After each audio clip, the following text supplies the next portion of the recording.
महाभियोग एक ऐसा शब्द जो सत्ता के गलियारों में सन्नाटा फैला देता है। यह केवल एक प्रक्रिया नहीं, बल्कि लोकतंत्र का सबसे बड़ा हथियार है।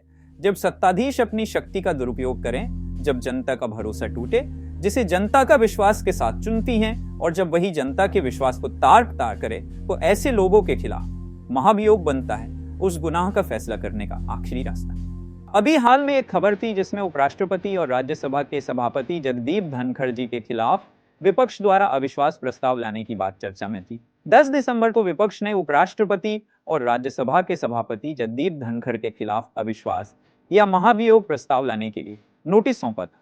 नोटिस में उन पर पक्षपातपूर्ण पार्टीसन आचरण में शामिल होने और सार्वजनिक मंचों पर सरकार की नीतियों का भावुक प्रवक्ता, इम्पैशन्ड स्पोक्सपर्सन होने का आरोप लगाया गया है।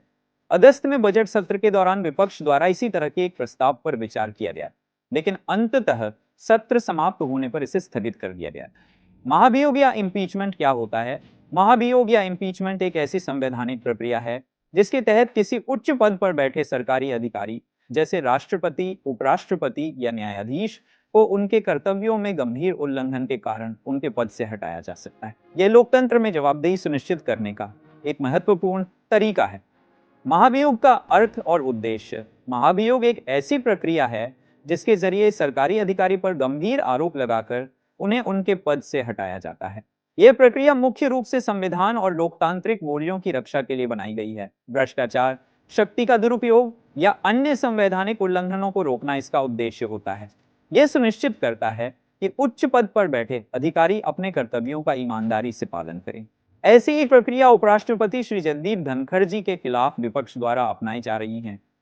भारत में महाभियोग की प्रक्रिया, इम्पीचमेंट प्रोसेस इन इंडिया, किन पर लागू होता है? भारत में महाभियोग की प्रक्रिया मुख्य रूप से राष्ट्रपति, उच्चतम न्यायालय और उच्च न्यायालय के न्यायाधीशों पर लागू होती है।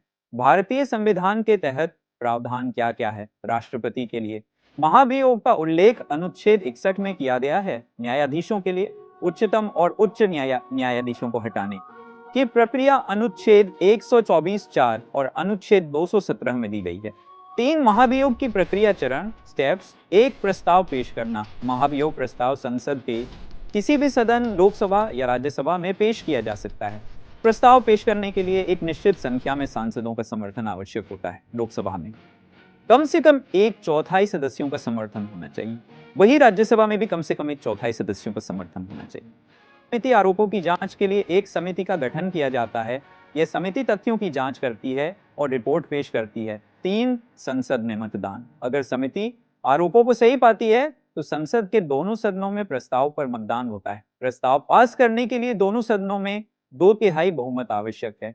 4 पद से हटाना। प्रस्ताव पारित होने के बाद राष्ट्रपति या न्यायाधीश को पद से हटा दिया जाता है। महाभियोग का महत्व। इससे लोकतंत्र की रक्षा होती है। यह प्रक्रिया अधिकारियों को उनके पद के दुरुपयोग से रोकती है।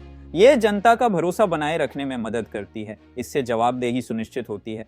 महाभियोग के जरिए यह सुनिश्चित किया जाता है कि उच्च पदस्थ अधिकारी अपनी जिम्मेदारियों का ईमानदारी से पालन करें। इससे संवैधानिक मूल्यों की सुरक्षा होती है।